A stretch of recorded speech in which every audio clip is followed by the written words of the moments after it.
Sí, Pues vamos a dar comienzo entonces hoy con Hashim Muhammad. ¿He pronunciado bien? Como siempre. Hisham Mohammed, sí, Hisham Muhammad. sí. Es diferente el segundo nombre al del profeta, ¿correcto? Porque Mohammed no es lo mismo que Mohamed. No sé si me equivoco. Sí, es que cada región del mundo lo escribe de una forma distinta, ¿no? Y también es un resto del uso del francés en el norte de África, especialmente, ¿no? Entonces se escribe de una forma distinta.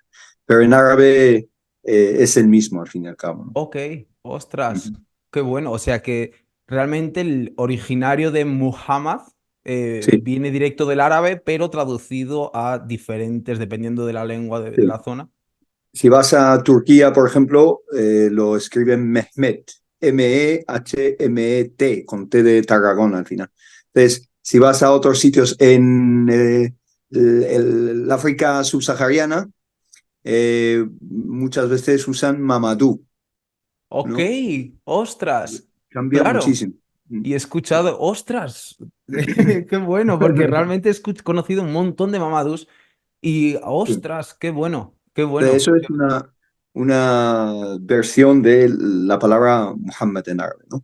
Es igual que Jesús, ¿no? Si Correcto. vas al inglés es Jesus, en español Jesús, en francés Jésus, ¿no? Y así va cambiando un poco. Correcto. Y en arameo es bastante distinto a Jesús, ¿no? En arameo es otra cosa, es Yeshua, ¿no? Yeshua, eso sería realmente el El nombre original, ¿no? original. Correcto. Exactamente. Pues, Isham, me encanta, ha sido un gran comienzo de podcast, la verdad, ya con temas interesantes, pero me gusta siempre estructurarlo de la siguiente manera, que es saber quién es Isham, de dónde viene, ¿no? De cuáles son sus orígenes. Sí, bueno, yo soy de orígenes marroquíes, yo soy de la ciudad de Tetuán, en el extremo norte de Marruecos, y bueno, aquí vine para estudiar en la Universidad de Salamanca. Al principio empecé estudiando filología inglesa, que también el mundo anglosajón, etcétera, me interesa mucho, pero luego lo combiné también con otros estudios que son filología árabe y estudios islámicos, ¿no? Y bueno, a raíz de eso me dediqué a estar muy involucrado en el trabajo en diferentes asociaciones y también muchas instituciones islámicas en diferentes puntos de España. Eh, y acabé aquí en Madrid y actualmente pues colaboro con la Comisión Islámica de España, que es la que representa el Islam en España ante el Estado, pero también me dedico a la enseñanza, a dar charlas, a lo que se llama la divulgación, ¿no? Una pregunta que no es lo mismo usted como un imán, ¿correcto? No, No es... te explico. Yo sí que hago de imán de vez en cuando y doy el sermón del viernes, que es un momento muy simbólico de la semana. De vez en cuando sí que lo hago, pero no me dedico a ello de una forma continuada. De todas formas, aprovecho la pregunta, que es muy interesante, para explicarte una cuestión, que es que en el Islam no existe una figura como un sacerdote, ¿no? Ok, Un imán consagrado, etcétera, sino que la oración en el Islam la oración en grupo la lidera una persona, puede ser un imán asalariado o puede ser cualquier persona digamos, de la comunidad musulmana, ¿no? Entonces no es igual que otras religiones que existe un monje, un una estructura. sacerdote, etcétera, sino que el Islam es una religión muchísimo menos organizada a nivel mundial. No existe una institución como si fuese la iglesia o una referencia a nivel mundial, sino que las comunidades musulmanas se gestionan a nivel nacional o local. Es decir, en diferentes países musulmanes, de mayoría musulmana, lo que existe es un ministerio dependiente del gobierno de asuntos religiosos que gestiona un poco el hecho religioso en nuestros países. Pero aquí en Occidente, en España y en otros países, lo que existen son asociaciones, mezquitas que se gestionan a nivel local, a nivel interno, ¿no? Y tienen su junta que ellos eligen, la gente entre ella elige de una forma democrática, los votan, etcétera, y cambian cada 4 o 5 años, y ellos son los que eligen quién va a hacer de imam en esa mezquita, puede ser un año, dos o más, ¿sabes? Pero no hay una figura religiosa que sea el imam, ¿no? Y la selección, es decir, para que haya, digan, para que salga un imán, tiene que haber un voluntario, ¿no? Es decir, tienen que ser las personas, propias personas que se ofrezcan a, a- Sí, a dar la palabra. sí, puede ser una persona voluntaria que lo haga de una forma voluntaria o puede ser una persona que ellos contratan, pero tiene que, digamos, reunir una serie de condiciones, ¿no? Un conocimiento bastante avanzado del Islam, del Corán, porque en la oración se recita en voz alta, por lo tanto tiene que ser una persona que tiene unos conocimientos determinados para que ejerza de forma continuada como imam. En ausencia de un imán, si no existe una figura como tal, entonces cualquiera de la comunidad puede liderar los rezos, los 5 rezos conocidos del día, ¿no? Hábleme de su infancia, es decir, cómo es su conexión con el Islam, cómo es su aprendizaje acerca del Islam. Bueno, mi infancia, quizá mis máximos referentes en cuanto al Islam, en un entorno familiar han sido mis abuelos y mis tíos, especialmente de la parte materna de la familia, pero también mi abuelo paterno, ya que es un veterano de la guerra civil aquí en España, por cierto, estuvo aquí desde el 36 hasta el 39. Mi bisabuelo falleció en la guerra civil española. Y al volver a Marruecos, pues siempre lo veíamos como una persona con mucho bagaje. La guerra también cambia mucho a la persona, pero también una figura muy honesta, con mucha integridad, una persona con una conciencia de Dios, por así decirlo. Entonces, para mí siempre ha sido una figura muy importante en mi vida, ¿no? Mis padres, por supuesto, pero de parte de mi madre, sus hermanos y algunos de mis primos son personas que memorizan todo el Corán, ¿no? Han dedicado su vida a la memorización del Corán y algunos son imames, ejercen como imames realmente. Y bueno, en ese ambiente crecí, en una familia más o menos, se puede decir, conservadora, pero en un Marruecos en el que existía mucha diversidad. Dentro de la comunidad musulmana, personas más practicantes, otras menos practicantes, pero también conviviendo con personas de otras religiones, ¿no? Tetuán, mi ciudad, es una ciudad en la cual siempre se ha convivido entre musulmanes, judíos y cristianos. Además de otras religiones, por cierto, además de la comunidad, aunque fuese pequeña, la comunidad hindú, ¿no? Hindú, ok.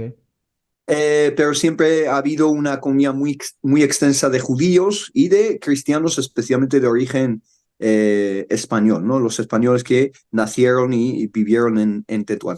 Entonces, siempre, no sé, he crecido con una visión de que se puede convivir perfectamente entre personas de diferentes religiones, diferentes culturas, y es lo normal para mí, ¿no? Es, digamos, eh, mi visión del mundo por defecto. Pero también he crecido, bueno, no por presión familiar ni nada de eso. Mi familia nunca me ha presionado ni me ha obligado en ningún sentido a hacer o dejar de hacer ciertas cosas dentro del Islam, sino que eso surge de una forma interna, ¿no? A los 14 años, 15 años, en esa época de la adolescencia, empecé a frecuentar mucho ciertas mezquitas donde había eruditos muy importantes, algunos de ellos ya han fallecido, y a través de ellos, a través de pasar muchas horas aprendiendo de ellos, etcétera, pues conformé una visión más o menos profunda de lo que significa el Islam, no solo en lo ritual, etcétera, porque muchas veces se enfoca el Islam solo en lo formal, en lo ritual, en lo externo, sino sobre todo en lo interno, en la espiritualidad islámica, que es algo muy profundo y muy bello, que yo pude también combinar con esa faceta más bien externa, etcétera, ¿no? Y, y nada, esa fue mi digamos, formación de pequeño, y luego ya a los 19 años más o menos es cuando vine a la universidad y quise seguir en ese camino, ya indagando en el Islam también desde una perspectiva externa, ¿no? En una universidad occidental, la mayoría, bueno, yo creo que era el único musulmán en aquel entonces en toda la facultad, y tenía una visión un poco externa de lo que es el Islam, y aprendí mucho de muchos catedráticos y profesores de esa visión orientalista, arabista, andalucista también, que estudiábamos mucho la historia de Al-Ándalus, etcétera. Pues también te da una doble visión interna, externa de lo que es el Islam y es el mundo islámico, ¿no?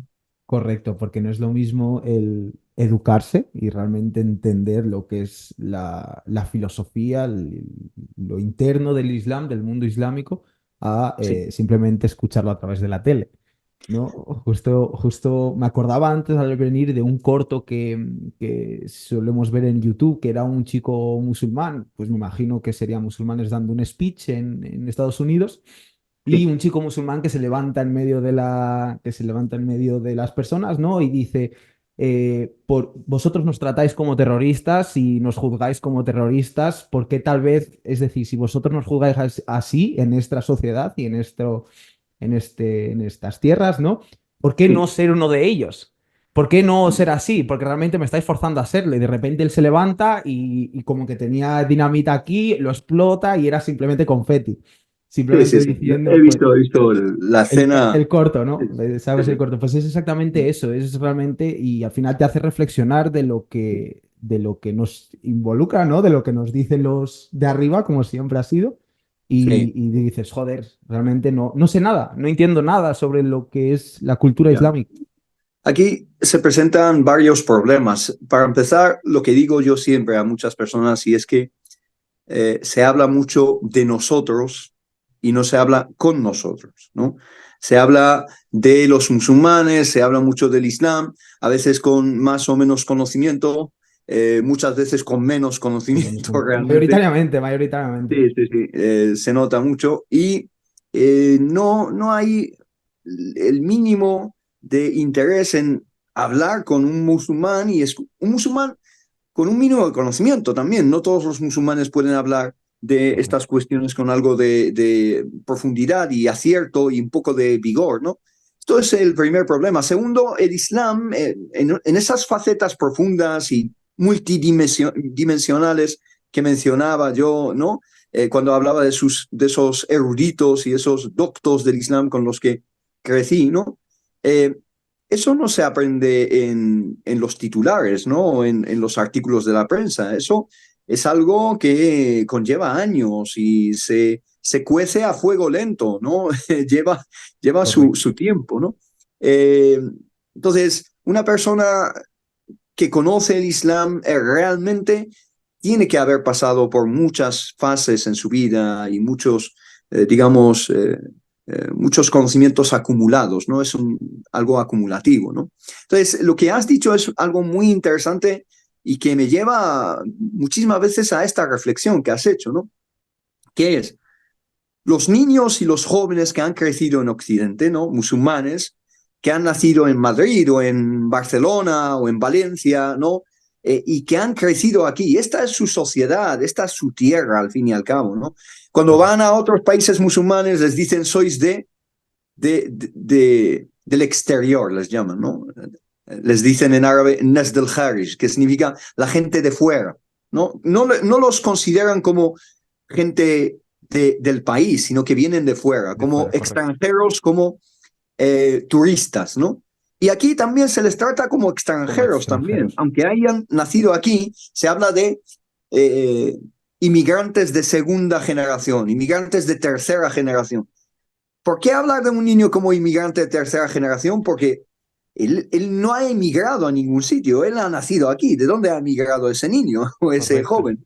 Correcto. Entonces, les estamos inculcando desde muy pequeños, para empezar, la falta de arraigo al tratarle como inmigrante, mientras que él es autóctono, realmente ha nacido aquí, ya él se autodefine como alguien extranjero, alguien inmigrante. Por tanto, que no te extrañe que cuando preguntas a un niño de 10 años, musulmán, de una familia marroquí o senegalesa o argelina o lo que sea, le dices, ¿tú eres español?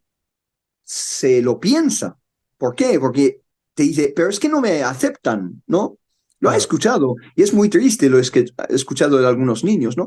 Eso en cuanto a su arraigo a nivel social, a nivel, digamos, a nivel nacional, en esta nación, etcétera. Pero también lo que has dicho, su definición de su identidad islámica viene condicionada por esos titulares muy tergiversados, ¿no? Una serie de prejuicios y estereotipos que se repiten tanto hasta el punto de que se llega a interiorizar por parte del propio joven correcto. musulmán, El ¿no? joven Y musulmán, llega a correcto. decir, pues a lo mejor yo soy eso, ¿no? Y eso es algo tremendamente peligroso y creo que es una falta de responsabilidad por parte del periodismo en general, ¿no? El tratar estas cosas de una forma tan liviana y tan poco responsable, ¿no? Totalmente. Al final yo creo que es todo el tema del periodismo y es una de las razones por las cuales yo hago este podcast y es que todas estas organizaciones y todos estos sistemas que llevan años, años siendo montados, pues al final está completamente corrompido, ¿no? Es que es más, es que al final en el análisis tiemblo un poco a hablar de esto, pero que al final el análisis final es más, hay más mentiras que verdades al final del día. En todas las grandes organizaciones, yo voy a estudiar, para empezar, yo no tengo tele en casa, ya para empezar, llevo sin tele en casa como dos años de mi vida y no tengo televisión. Porque realmente llega un punto que llega a entender. Fue más después del COVID. Yo con el COVID fue cuando más abrí los ojos y más me di cuenta de lo que es esta sociedad occidental. Y desde hace 2 años que todo el contenido que consumo y todas las personas que escucho es pues personas individuales, como en el caso del podcast que estoy haciendo, y es lo que busco que, entre comillas, mi audiencia consuma, ¿no? Que apaguen sus teles, que apaguen las grandes organizaciones, cuanto mayor sea el sistema, que sepas cuantas más personas hay en ese sistema, que sepas que hay uno arriba. Hay alguien arriba, sí o sí. Si hay un sistema, siempre hay alguien arriba con intereses políticos, económicos, lo que sea. Entonces estoy completamente de acuerdo ahí. Además, nos dan una visión de que vivimos en un mundo muy plural, tenemos muchas opciones, muchos canales, muchos periódicos, etcétera, pero la mayoría de esas plataformas y esos grupos, ¿no? Pertenecen a las mismas personas al fin y al Correcto, cabo, ¿no? correcto. Y por ejemplo, me hablas del mundo anglosajón, ¿no? Si hablamos de Fox, Sky News, CNN, etcétera, estamos hablando de Rupert Murdoch, ¿no? Que es la misma persona que tiene una conglomeración digamos, canales y de plataformas, de acciones en Hollywood, etcétera. Y al fin y al cabo son dos gatos realmente los que el controlan final de esto, la ¿no? cuerda, el final de la cuerda. Exactamente. Sí, Si sí, uno sí. tira de la cuerda, Pero a nosotros nos dicen, no, es que tenéis mucha diversidad y muchas opiniones y muchas no sé qué, tal, pero esa es una diversidad bastante ficticia desde mi punto de vista, ¿no? totalmente. Tengo aquí la pregunta en la cabeza antes de continuar la conversación, que era que me había comentado usted que tenía un tío que había peleado en la guerra civil. Y eso Sí, pero trátame de tú, por favor, tutéame. Yo al final, yo le trato te voy a tutear ahora, ¿no? Pero Sí, le trato de usted porque yo soy una persona, yo en mi caso mis orígenes son cristiano-católicos. sí, Ahora me considero una persona cristiana protestante porque he investigado más y he indagado más hasta la máxima profundidad de la religión y me considero a mí misma y en un día del día de mañana que tenga mi propia familia, considero que todos en casa seremos pues cristianos protestantes, los cuales no sí, aceptamos la Iglesia Católica como sí, nuestra organización, ¿no? A mí en mi caso sí. es mi opinión personal. Entonces me gusta siempre respetar a las personas. Siempre ha habido Yo te lo agradezco. Sí, sí. una base de respeto, la cual, Sí, en mi humilde opinión, yo soy portugués, yo nací en Portugal y a los 7 años, justo también estabas hablando de el tema de ser de fuera, ¿no? Yo cuando voy a sí, Portugal, yo además estuve 7 años en Portugal, viviendo en Portugal, realmente soy originario 100% portugués, pero yo cuando voy a Portugal soy el de España y cuando estoy en sí. España soy el portugués. Eres el portugués, sí. Correcto, es decir, Lo entiendo entiendes completamente, perfectamente, entonces. totalmente. Sí, sí, sí. Entonces, Mm. siempre ha habido esa base de respeto y considero que España, la cual en mi parecer y mi opinión siempre, yo al menos es mi perspectiva, y hablo aquí entre comillas como un inmigrante, como que ha sido un poco más un país más ateo.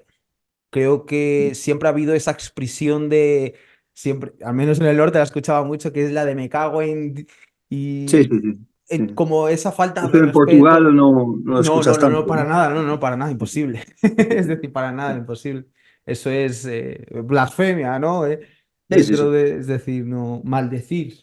Sí, sí, sí. Pero entonces, pues, nosotros tenemos esa base, en mi Entiendo. caso, y entonces siempre trato, yo también soy una persona conservadora y mi familia es una persona, somos familias conservadoras y siempre tratamos de mantener el respeto, ¿no? Siempre hacia el Perfecto. Sí, prójimo, sí. independientemente de Yo sus te lo ideales, ¿no? agradezco y realmente son valores que tenemos en común, ¿no? Musulmanes, cristianos de diferentes Correcto. denominaciones, pero al fin y al cabo la religión sin respeto, sin cortesía, no es nada, ¿no?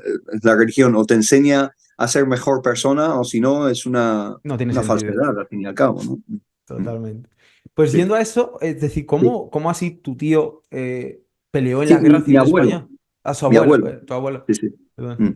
Mi abuelo paterno, que en paz descanse, estuvo los 3 años de la guerra civil, ¿no? El norte de África, especialmente el norte de Marruecos, eh, era una colonia española en aquel entonces. A principios del siglo XX se convirtió en colonia española hasta 1956, tanto el norte de Marruecos como el sur, la parte del Sáhara, ¿no? Ok. Entonces, una un número muy importante de personas que combatieron en la guerra civil los trajeron o fueron traídos desde esas colonias, desde el norte de Marruecos. Se llamaban protectorados, ¿no? Y los trajeron ahí. Uno de ellos fue mi abuelo. Se estima que combatieron en la guerra civil española aproximadamente unos 100.000, ¿no? Musulmanes, que Ostras. es una cifra bastante alta. Algunos dicen 70.000, algunos dicen 80.000, pero las cifras más realistas se estima que son 100.000, ¿no? Entonces, él estuvo los 3 años en las batallas más duras de la guerra civil y a los 3 años volvió, se quedó como soldado español, aunque en enfermería, él llevaba a partir de ahí unas labores ya de médicas, ¿no? Hasta que se jubiló en el ejército español. Mi bisabuelo, que es el padre de mi abuela, ese falleció aquí en España en la guerra civil y está enterrado aquí en España, ¿no? Es una parte, un episodio de la historia de España bastante desconocido por mucha gente, ¿no? Por lo Sí, que sí. veo. Y nada, yo hace unos años, hace 2 o 3 años, conseguí un historial de mi abuelo en la guerra civil, porque tengo sus documentos de aquel entonces, originales y todo. Y Oh, con eso fui al Archivo General del Ejército Español en Ávila y en otras ciudades y conseguí muchísimas páginas, aproximadamente 30 páginas, de todos los movimientos de mi abuelo en la guerra civil, ¿no? wow. Y, y la mayor parte, el 90% del tiempo que estuvo en la guerra civil estuvo en Aragón y en Lleida. Y ahí se dio la batalla del Ebro y muchas otras batallas muy difíciles en las que estuvo presente él. Y lo dice literalmente, ¿no? Los párrafos van narrando de Claro. qué pueblo va moviéndose en un periplo que le llevó desde Tetuán hasta Aragón, pasando por Sevilla, Madrid, Aragón, y luego bajó hasta Valencia, volvió a Cataluña y ya al final de la guerra civil volvió a su Tetuán natal, ¿no? O sea que realmente, al final, Isam, tú tienes orígenes españoles. Es No, decir, se puede decir así, pero mis orígenes españoles reales se remontan más allá, porque los autóctonos de Tetuán, mi ciudad, casi todos son familias moriscas, es decir, familias de España que fueron expulsadas en el siglo XV, en el siglo XVI, y se asentaron en el norte de Marruecos, especialmente en Tetuán y otras ciudades pequeñas del norte de Marruecos. Y por lo tanto, la mayor parte de la población autóctona de Tetuán, y yo soy parte de esas familias tetuaníes vienen, al fin y al cabo, de familias andalusíes, familias de España, ¿no? Que, un pequeño inciso, sí, es que qué grande es España y qué poco se ha cuidado. Eso es lo que, porque realmente ha sido muy grande a lo paso de los años, en la Sí, sí. cepa ha sido muy, muy grande. Es que también se desconoce mucho la historia de los musulmanes en España y en Portugal. El Claro, sur de correcto. Portugal Lo sé, lo fue sé. musulmán también, ¿no? Desde Lisboa hacia abajo, ¿no? Correcto. Cerca de Lisboa tenéis una ciudad bastante bonita que es Sintra, ¿no? Sintra. Eh, y ahí ves la muralla mora, ¿no? La muralla de los musulmanes. Correcto. Y el sur de Portugal se llama Algarve, ¿no? Y Correcto. la palabra Algarve viene del árabe Garb, que significa occidente, significa oeste. Ok. Entonces, la parte occidental, la parte del oeste de lo que es Al-Ándalus, se llamó Algarve, y la parte oriental, que está por la parte de Málaga hacia Almería, eso se llama hasta hoy en día Asharquía. Y Asharquía viene de Shark, que significa oriente, el este. Entonces, hasta hoy en día se mantienen esas denominaciones. No estamos hablando de un siglo de historia o 2 siglos, Correcto. estamos 100 hablando de años. 1000 años. O 1000 años, ok. 1000 años, porque la entrada del Islam a la península ibérica se produce en el 711 y la expulsión supuestamente definitiva de los musulmanes se En el produce 400. en la época de Felipe II, Felipe III, en 1611, 1612 aproximadamente. Estamos hablando de más de 900 años, ¿no? Y tenemos constancia de presencia de musulmanes más allá de esa fecha, ¿no? Entonces, 900 años o casi 1000 años no se enseñan las escuelas salvo en una página, y en una página no cabe mucho, ¿no? Mm, Totalmente. Pues mira, me recuerdas ahora porque voy a ir más en profundidad también dentro de esa historia y más en Portugal. Yo soy de Guimarães. Yo nací en Guimarães. Toda mi familia, mi origen, todo tiene una dirección directa con Guimarães y ambos apellidos míos tienen una dirección directa con don Alfonso Enríquez, que es el sí, llamado el Conquistador, que fue el que reconquistó esas tierras y desde entonces, hoy en día, sí, es Portugal. Incluso eso fue la reconquista, comenzó gracias a don Alfonso Enríquez, porque la madre de don Alfonso Enríquez en su momento quería casarse con el rey, lo que era el rey en la época de Castilla, y unir los sí, reinos para realmente volver a reconquistar la península de los musulmanes en su momento. sí, Sin embargo, don Alfonso Enríquez encerró a la madre en el castillo de Pova del Añoso, que es al lado de mi casa, en plan sí, a 5 kilómetros de mi casa, literalmente. Mis orígenes son directos portugueses. sí, Y, y desde entonces pues empezó la reconquista. Siempre se suele decir la historia en Portugal que por cada 5 españoles había un portugués en batalla. Y mm, después de esa batalla pues empezó a liberar lo que es todo Portugal hacia el ya. sur. La palabra simplemente para... Es que hay muchas cosas que son debatibles, ¿no? La historia no es Correcto, tan sí, sí, fácil sí. de... De eh, descifrar, sí, sí, totalmente. por ejemplo, la palabra reconquista, que se usa muchísimo, es una palabra bastante debatible. ¿Por qué? Porque muchas de las ciudades que supuestamente se reconquistaron, cuando entraron los musulmanes no existían, sino que fueron construidas por los propios Correcto. musulmanes. Te doy un ejemplo. Madrid. Madrid es la única capital de Europa que fue fundada por los musulmanes y fundada por el emir Mohamed I, emir de Córdoba, ¿no? Y la fundó, eh, y aquí no había nada, la fundó especialmente para proteger Toledo. La ciudad importante en aquel entonces era Toledo, y Madrid como una avanzadilla, una atalaya para proteger Toledo en esa frontera norteña con los cristianos, ¿no? Aunque dentro de Al-Ándalus había cristianos que se llamaban muleríes. Los muleríes son los cristianos que vivían entre los musulmanes, ¿no? Y existían los mozárabes. Los mozárabes son los cristianos que se habían hecho musulmanes y vivían en Al-Ándalus. Pero bueno, eso es otra Otra historia. historia Wow, qué acerca de bueno. la diversidad religiosa y la diversidad etnográfica dentro de Al-Ándalus. Pero hablando de esto, por ejemplo, Granada, Madrid y muchísimas otras ciudades y pueblos, etcétera, en España, no existían cuando entró el Islam, sino que fueron construidas en aquel entonces. Reconquistar algo que no existía al principio, hay una contradicción, ¿no? Reconquistas algo que has perdido. Segundo, la población de Al-Ándalus se tiene una idea muy equivocada de la población que existía en el Ándalus. ¿Por qué? Se piensa que son musulmanes que vinieron de África y que fueron expulsados de vuelta a su tierra, mientras que la mayor parte de la población andalusí eran autóctonos que o se habían hecho musulmanes o seguían siendo judíos y cristianos y vivían bajo el dominio de los musulmanes.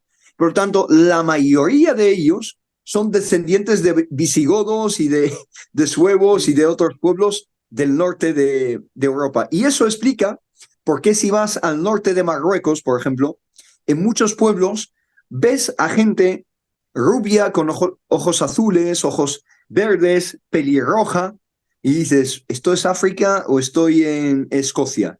¿No?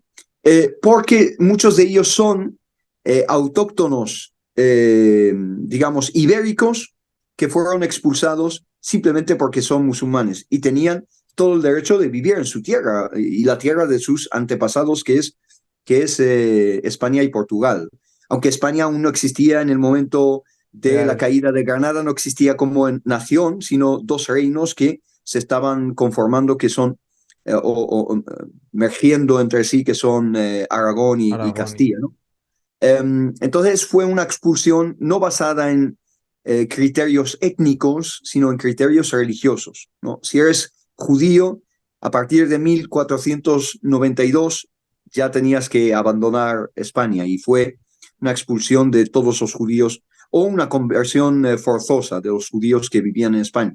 Y la mayoría de ellos se fueron a mi ciudad, a Tetuán, o a Tánger, o a Fez, o a Argelia, Turquía, o a Damasco, por ejemplo, u otras regiones del mundo. Si eres musulmán, se te permitió seguir siendo musulmán bajo unas condiciones muy estrictas hasta principios del siglo XVII, que fue un edicto de expulsión forzosa. Y además, incluso los musulmanes y judíos que cambiaron de religión y se hicieron católicos, después vino una ley que se llama la ley de pureza de sangre. La ley de pureza de sangre significa, si eres de padres o abuelos judíos o musulmanes, tienes que abandonar España de todas formas porque tu sangre no es lo suficientemente pura. Incluso los musulmanes que se hicieron cristianos se les consideró como ciudadanos de tercera y se les llamó moriscos. Y los judíos que se hicieron cristianos no se les consideró cristianos de pleno derecho, sino que se les llamó atento a la palabra, marranos, a los judíos que se habían hecho cristianos. Y cuando vino la orden de expulsión, incluso ellos, después de haberse hecho cristianos, tuvieron que abandonar el territorio, ¿no? Entonces, la terminología es una terminología que fue acuñada por la Iglesia Católica, especialmente en aquel entonces, la Reconquista. De hecho, la palabra Reconquista no se usa en España, en libros, etcétera. Imagínate con lo grande y lo larga que fue cronológicamente. Estamos hablando ¿no? de 500 años o más de supuesta reconquista. La palabra reconquista aparece en el siglo XVIII y el siglo XIX. Es cuando se empieza a usar la palabra reconquista. ¿Por qué? Porque a finales del siglo XVIII, principios del siglo XIX, España estaba siendo invadida por los franceses.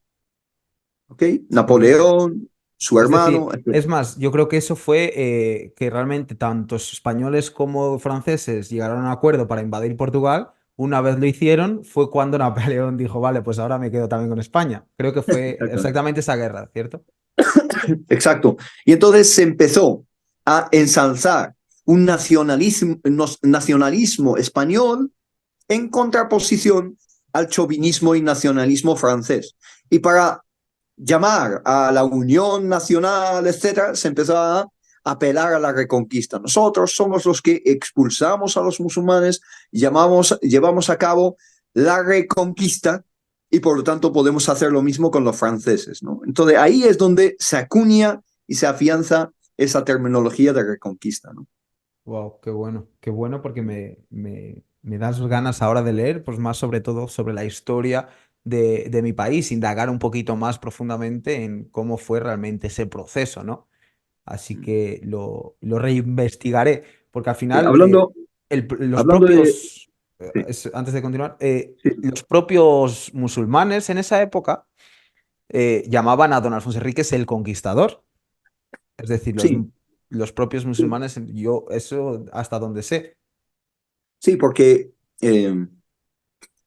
en aquella época el Islam estaba, o los musulmanes a nivel de España y Portugal, vivían fragmentados en diferentes reinos. Lo mismo con los cristianos, estaba el reino de Navarra, el reino de Aragón, el reino de Castilla, de León, etcétera. Entonces había reinos en plural, cristianos y otros reinos musulmanes. Los reinos musulmanes se les conoce como reinos taifas, ¿no? Los reinos taifas. Entonces, algunos reinos taifas se aliaban con otros reinos cristianos en contra de otro reino taifa musulmán. Y viceversa, había reinos cristianos que se aliaban con los musulmanes en contra de Me otro encanta. reino cristiano. Eso fue, digamos, la política pragmática de la época, ¿no? Correcto, era la política, es que tal cual, es que es lo mismo que ahora. Ahora se hace en diferentes formas. Justo venía de hablar con un amigo y le decía eso de que un rapero muy famoso un rapero muy famoso de Estados Unidos decía, estaba muy guay porque yo cuando iba a la calle, la gente me apuntaba con pistolas y yo sabía que él quería matarme. Pero es que ahora soy un rapero muy famoso, voy con traje, corbata, tengo un montón de dinero y ahora se sientan conmigo, me hacen que firme un papel y me asesinan mirándome a los ojos, es decir, con Sí. traje y corbata. Entonces es la política de siempre, ¿no? Muchos, muchos genocidas llevan traje y corbata, ya te digo yo. Mm. Totalmente, totalmente. Hablemos, ya que hemos nombrado eso, hablemos de la actual situación en Palestina. Hablemos profundamente y una de las preguntas yo creo que tengo más en mente es el hecho de ¿por qué no hay realmente un apoyo, una puerta abierta, por ejemplo, por países como Egipto o países que rodean lo que es Palestina, lo que fue Palestina? ¿Por Sí. qué no hay una puerta de recibimiento y un apoyo a la comunidad? Eh, por varias razones. Para empezar, el pueblo palestino no puede abandonar su propia tierra e irse a otro país. Es exactamente lo que quiere la ocupación israelí. Vamos, le hacemos el trabajo si simplemente con irse se Correcto. soluciona el problema para ellos, ¿no? No, no es así, sino que el pueblo palestino reivindica su derecho a existir sobre su tierra y la tierra de sus antepasados, ¿no? Siempre han vivido ahí. Pero sí que hay un problema que es que algunos regímenes, especialmente hablando del régimen en Egipto, también participan en ese bloqueo a Correcto. los palestinos. Y es que muchos regímenes árabes, al fin y al cabo, no tienen una capacidad de decidir por sí mismos, sino que están presionados por el imperio americano, estadounidense al fin y al cabo. Es decir, la hegemonía estadounidense se apoya muchísimo en esa zona, especialmente por los recursos eh, energéticos Naturales. de esta zona. Y por ello, de hecho, Estados Unidos provocó, o al menos, si no lo provocó, afianzó y apuntaló el golpe de Estado en Egipto. ¿No? Egipto, después de la revolución, eh, eligió a su primer presidente en su historia elegido democráticamente, ¿no? Que es Morsi, ¿no? Se llamaba Mohamed Morsi. Podemos estar de acuerdo con él en su ideología, no, etcétera, es otra cosa, pero es un presidente elegido democráticamente por una Democráticamente. población de casi 100 millones de personas. Egipto es el país árabe más poblado del mundo. País árabe, no musulmán, sino el país árabe más poblado. Eh, y al poco tiempo se provocó un golpe de Estado en Egipto y una junta militar se hizo con el poder y el actual presidente, que lleva ya muchos años en el poder, se hizo con el control del país de una forma dictatorial, totalmente antidemocrática, ¿no?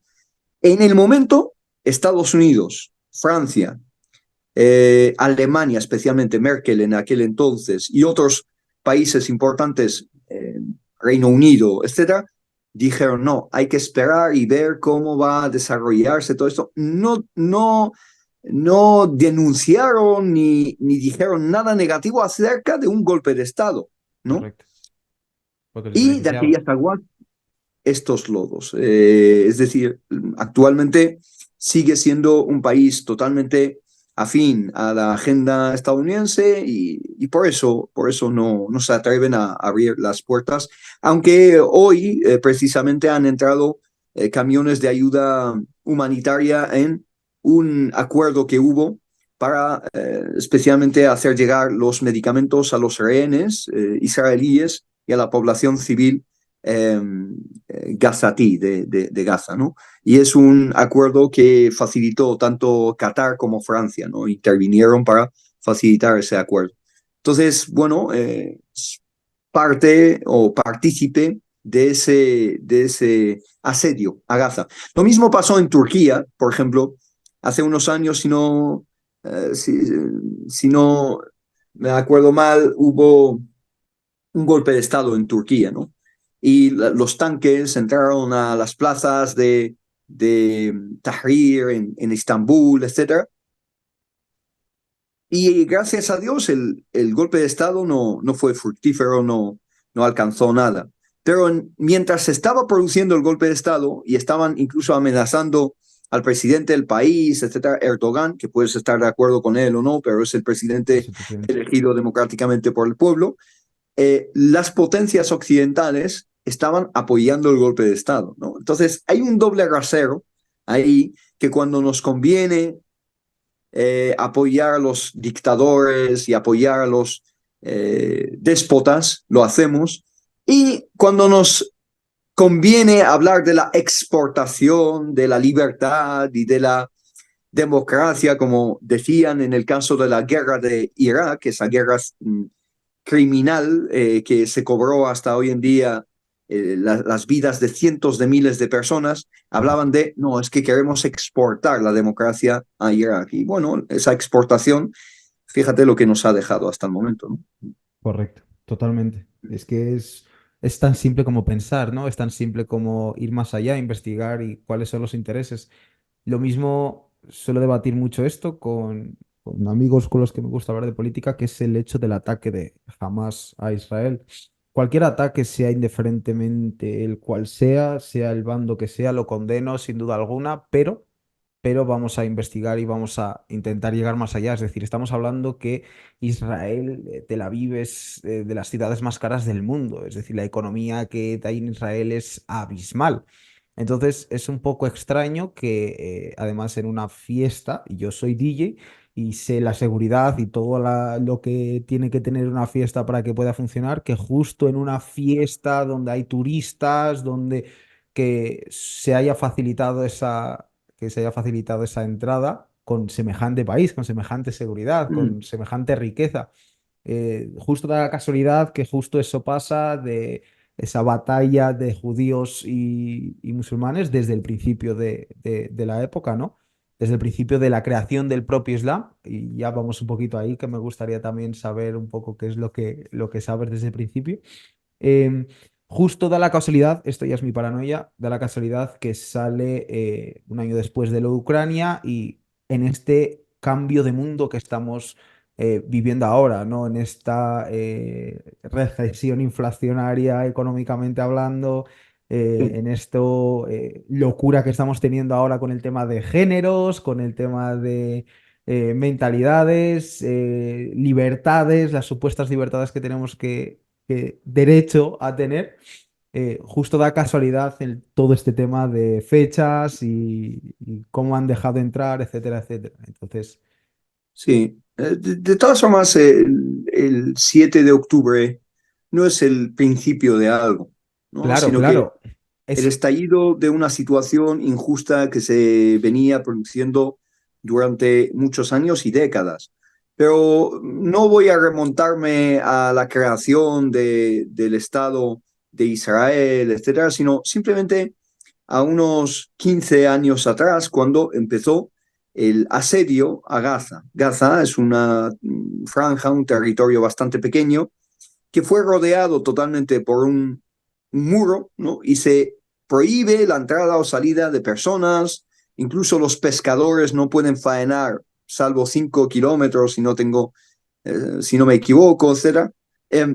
Entonces, un asedio por tierra, aire y mar durante más de 15 años. Hay personas que nacieron, los niños que están muriendo hoy en día, no conocen otro no mundo, conocen otro correcto. no conocen otra realidad. Han nacido en una cárcel y han sido matados dentro de esa cárcel, ¿no? Entonces, ¿qué ética, qué código moral, qué religión, qué cristianismo y qué islam y qué judaísmo justifica eso? ¿Desde qué perspectiva se puede justificar un campo de concentración realmente de 2 millones de personas? Entonces, a mí me gustó mucho lo que dijo un pensador y profesor universitario de Chicago, si no me equivoco, que es judío, ¿no? Es judío él, que es Norman Finkelstein, ¿no? Norman Finkelstein, que, bueno, lleva muchos años denunciando él los crímenes de Israel, etcétera, pero le preguntaron si él condena, ¿no? Ese ataque, etcétera. Fíjate lo que dijo él. Dijo, yo no, mis padres, sus padres, estaban en un campo de concentración nazi. Si mis padres se rebelan contra sus guardias nazis, para liberarse, para salir de ese campo de concentración, etcétera, ¿cómo voy a condenarles por esa reacción después de estar 15, 20 años en los campos de concentración? Que no los tuvieron porque toda la guerra, la Segunda Guerra Mundial no duró eso, duró 7 años como mucho, ¿no? Estamos hablando de varias décadas de asedio, de opresión sistemática, y luego Correcto. cuando el que está dentro del campo de concentración se revela y dice hasta aquí hemos llegado, eres el terrorista, eres el violento, mientras que la violencia se ha normalizado de una forma, la violencia ejercida contra los palestinos se ha normalizado de tal forma, se ha deshumanizado de tal forma a los palestinos que esa violencia pasaba desapercibida y vivíamos y comíamos y viajábamos, etcétera, ni siquiera pensando en la gente de Gaza que llevaba 15 años en ese campo de concentración y aquí no pasa nada, ¿no? Eso es un indicio de lo sutil y lo invisible que se vuelve la ideología de la violencia sistemática, que es lo que están llevando a cabo en la región Estados Unidos e Israel desde hace muchísimas décadas, demasiadas. Y un pueblo tiene todo el derecho del mundo de decir hasta aquí hemos llegado, ¿no? Esa es mi visión de las cosas, ¿no? Totalmente. A ver, viéndolo, digamos, como una mente inocente, considero que, es decir, es lo que siempre digo, es decir, si una verdadera guerra de verdad es encerrar al presidente de un país y encerrar al otro presidente de un país en una jaula y que se maten. Yo creo que eso sería o el presidente, el otro y luego sus ministros y que estén todos peleando ahí y ya ahí que quieran armas, pero al final en este sistema, en las organizaciones, quien sufre siempre es el inocente. ¿No? Y en el caso lo mismo, ok, es todo jugadas políticas y es todo, pues al final es todo política, ¿no? Pero mueren inocentes y esto siempre está al final, yo creo que es la base del mundo, que es mueren inocentes por pecadores. Hay Y es israelí, lo único que un puedo decir. documental israelí del 2016. Está en hebreo, pero está subtitulado en inglés sobre todo, ¿no? Se titula el El laboratorio, laboratorio. The Lab, ¿no? Y habla, es una crítica hacia la maquinaria militar de Israel y cómo la guerra en Israel se ha convertido en un negocio. La guerra se ha convertido en un negocio. Es decir, tanto la economía de Israel como la economía de Estados Unidos dependen en gran medida de la producción de armamento. En Estados Unidos, el armamento, solo las multinacionales, ¿no? que producen armamento, trabajan ahí 500.000 de personas. 500.000 de personas en Estados Unidos trabaja en fábricas de tanques, de aviones cazas, de balas, incluso, etc. Entonces, la economía se convierte en un motor de guerras, es decir, dependemos de que haya guerra, Una si guerra, no, correcto. entonces vamos a la bancarrota. Y esto es lo que dijo el presidente Eisenhower.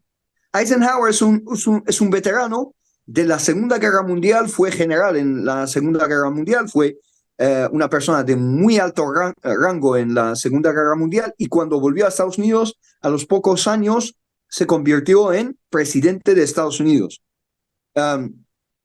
Dwight Eisenhower. Y esto lo podéis buscar en YouTube o en Google, buscad discurso de Eisenhower acerca del gran complejo militar de Estados Unidos. Y él criticaba y avisaba.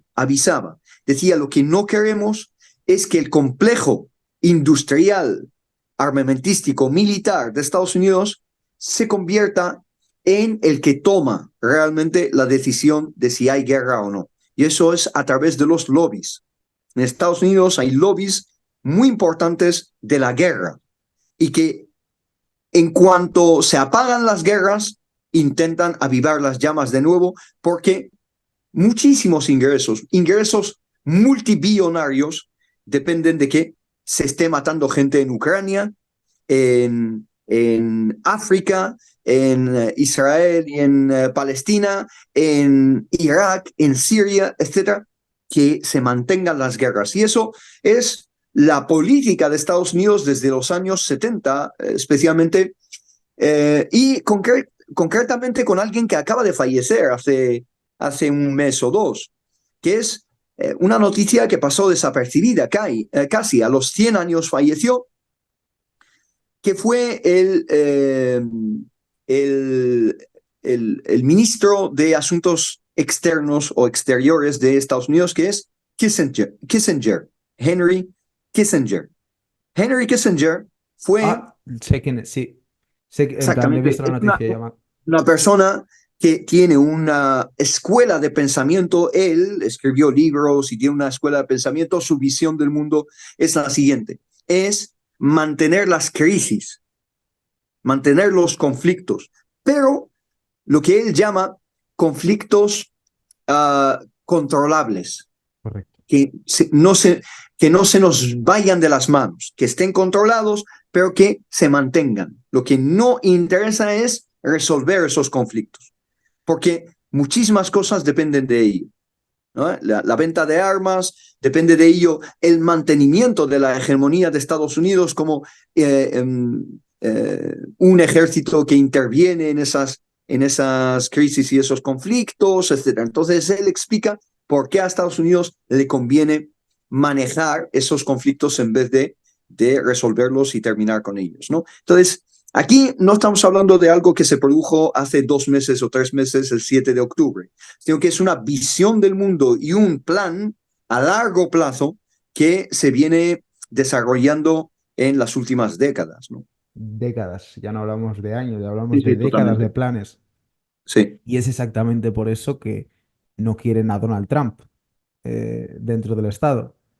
Porque el Donald Trump realmente no provocó ningún tipo de guerras. Es más, contesta por completo y defiende que tanto Israel como la guerra en Palestina y la guerra en Ucrania no hubiera empezado si él hubiera estado en el cargo.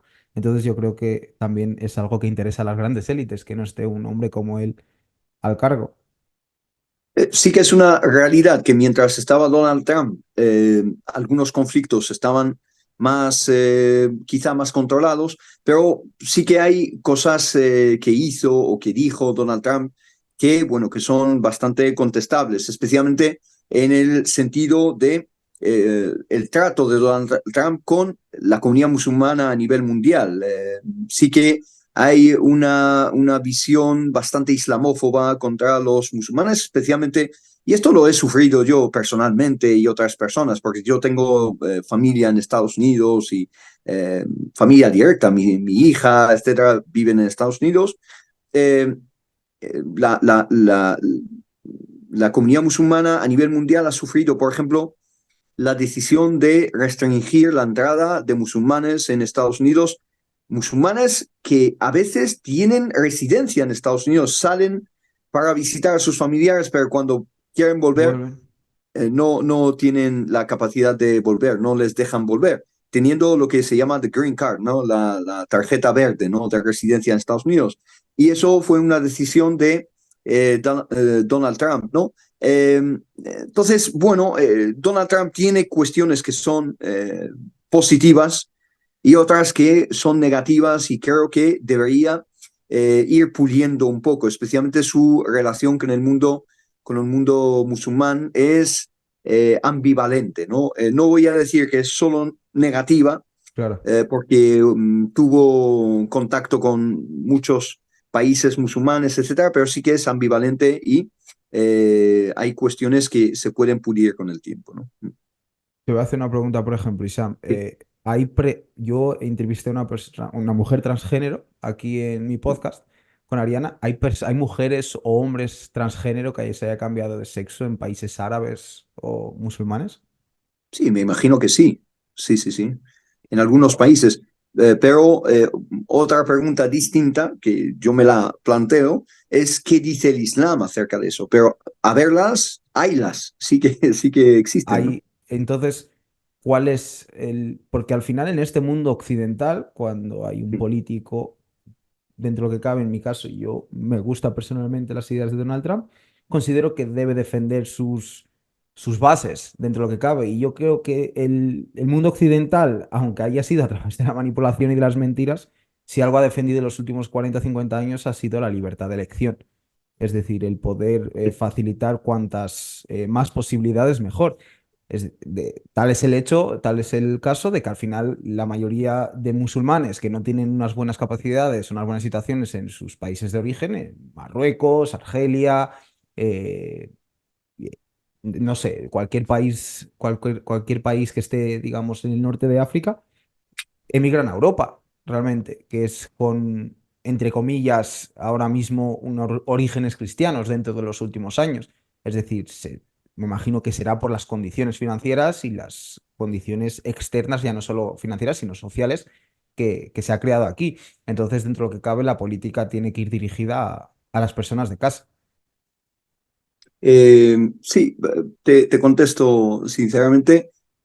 Primero, las personas musulmanas que han venido a Europa, especialmente desde la Segunda Guerra Mundial, no hablo de España, sino de otros países. España, la inmigración empieza de una forma muchísimo más tardía, pero por ejemplo en Francia, en Alemania, en Bélgica, en Holanda, en el Reino Unido, empieza especialmente a partir de la Segunda Guerra Mundial. Vienen como mano de obra para la reconstrucción de Europa, porque estaba hecha polvo por las dos guerras mundiales. Por lo Correcto. tanto, incluso aquí en España, a partir de los años 90 y principios de 2000, 2001, ¿no?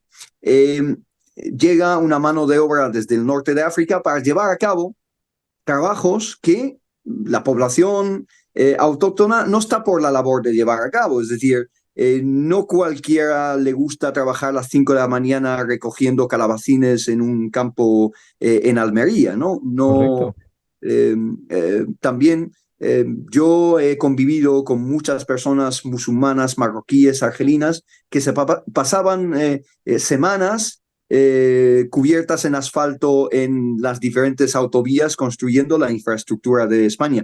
Eso no se menciona, sino que se menciona como un favor que se ha hecho a los musulmanes para que viniesen así, sino que realmente se ha construido este país y los pisos en los que vivimos y los hospitales a los que vamos, etcétera, gracias a esa inmigración necesaria. Es una inmigración totalmente necesaria, si no, no se podría llevar a cabo mucho de ese trabajo.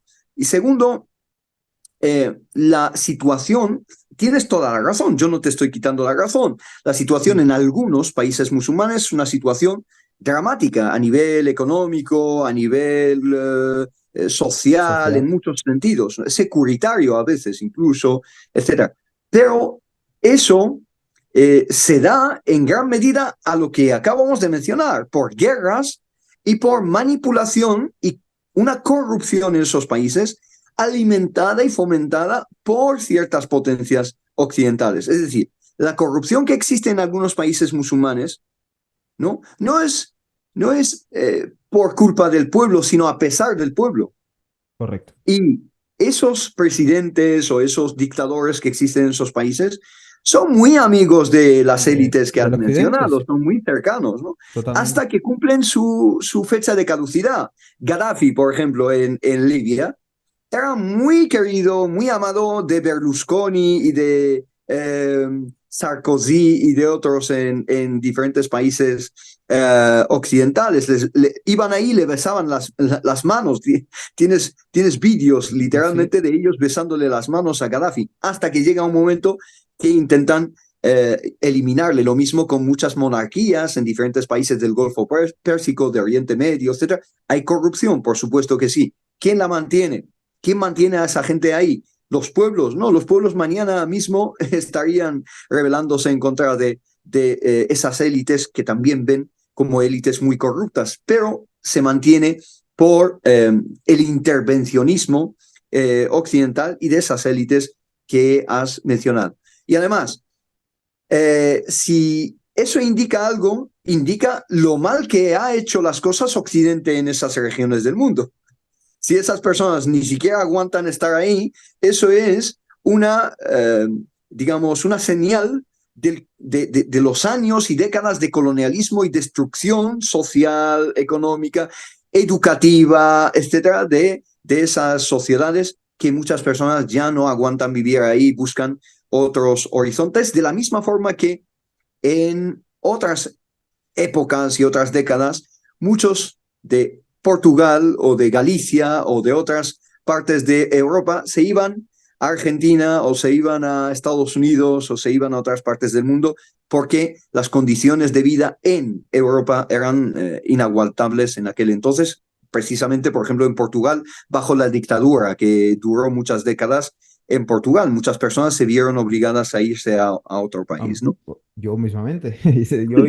Yo y toda mi familia, atención, La familia, sí. yo tengo 10 tíos, infelizmente dos fallecieron, pero uno de ellos falleció con 40 años y emigró a Francia. Dentro de mis tíos restantes, yo te pongo ahora todas mis tías y te digo, mi tía tal se estuvo en Francia, mi tía tal estuvo en Alemania, mi tía tal estuvo en Sí, Italia, cada yo uno. me fui a España, es decir, nos movimos por Europa, ya no nos fuimos fuera. Y te puedo ir más, lo cual fue una cosa que a mí me impresionó, que es, yo vivo en Suiza actualmente y una persona muy cercana es suizo, cuando yo siempre pregunto, es decir, cuáles son tus orígenes, si realmente son suizos, y es suizo, padre suizo, abuelo suizo, tío Sí, suizo, completamente suizos. Estamos hablando del país ahora mismo, yo vivo en Zurich y Zurich es la ciudad más cara del mundo. La he economía aquí estado es hace poco brutal. ahí. La economía aquí es brutal, todo está muy bien socialmente, exterior, todo está perfectamente organizado. Sí, Y su padre emigró a Venezuela, sí, sí, a sí, sí, Venezuela en su sí lo momento. creo. Es decir, estamos hablando de esto hace 50 años, hace 60 años atrás, no mucho más. Un suizo emigró a Venezuela para poder Sí, sí. ganarse su pan. En Argentina, por ejemplo, muchísimas familias son de origen alemán, austríaco y suizo en Argentina. Es decir, los alemanes o austríacos se fueron ahí en épocas muy lejanas. Estamos hablando de 100 años o más, ¿no? Entonces, a ver, el fenómeno migratorio es bastante complejo, y depende del país del que estamos hablando. Algunos países se dio esa emigración no por razones económicas, sino por razones ideológicas o razones, por ejemplo, políticas, porque huían de una situación de persecución ¿no? Y hay Claro. otros países que se da por razones económicas, sobre todo. Pero insisto, hasta un nivel, umbral, a cierto margen, la inmigración sigue siendo algo necesario en los países occidentales, hasta Yo, cierto umbral, insisto. Es decir, aquí yo creo que estamos en el mismo, digamos, en la misma idea de que la inmigración tiene que ser una inmigración más o menos controlada, que eh, responda a las necesidades que existen sobre el terreno.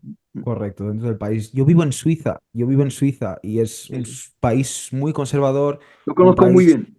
Sí, pues, pues aquí es imposible que el país funcione si no hay inmigrantes. Es literalmente imposible. Es decir, habrá un 30-40% al final del día de verdaderos suizos. Entonces hay que saber entender. Ahora, yo tengo un montón aquí y es al final, te cuento algo privado y es algo, sí, sí. lo expongo, ¿no? A la gente y realmente mi última relación amorosa fue con una chica musulmana, una chica de origen turco.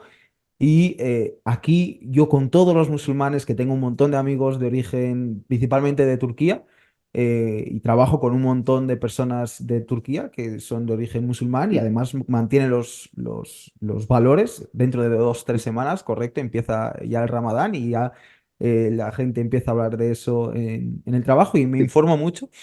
Aquí las personas son muy respetuosas en ese aspecto porque la política está variada también para eso, para mantener una cordialidad entre personas, que haya todo respeto. sí, Caminan judíos, musulmanes, cristianos, ateos, todo el mundo camina por la calle y no hay, aunque haya el prejuicio, como siempre hay, porque yo puedo sí, decir, yo puedo decirle a alguien, mira, tío, eres un gilipollas, puedo faltarle al respeto. Ahora, ¿qué es lo que vaya a afectar? Es decir, ¿cuál es el nivel? Una cosa es decirle, oye, eres un gilipollas, otra cosa es ir y pegarle una torta, una hostia, ¿no? de Ahí acuerdo. es lo mismo aquí. Aquí hay, en mi opinión, hay un poco más de discriminación y racismo. Puede haberlo, las personas aquí son muy frías, pero realmente, ¿y qué? Es lo que yo pienso. Digo, Ya, vale, ¿y ya. qué? ¿Cuál es la exclusión realmente que le hace la sociedad? ¿Cuál la cantidad de cada vez más de chicas musulmanas que usan el velo? Por ejemplo, esta chica con la que estuve no usaba velo y porque decía que por el tema de trabajos, para poder conseguir trabajo, etcétera, etcétera, Sí, entonces que no tenía esa necesidad y ya como que se despegó un poquito de ese origen cultural. Pero cada sí, vez más ves a chicas con velo trabajando en cualquier puesto de trabajo, de atención al público, que hay esa mm, libertad y no hay ese prejuicio realmente.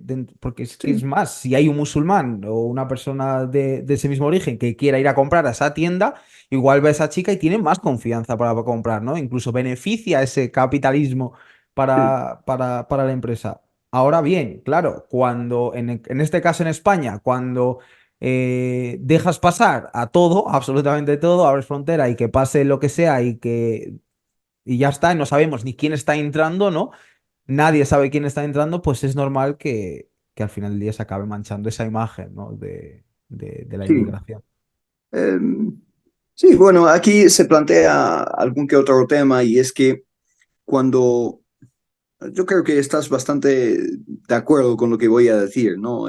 Cuando una persona lleva a cabo una acción delictiva o una acción violenta o cualquier cosa indeseable, eh, solo en el caso del musulmán se habla de su religión.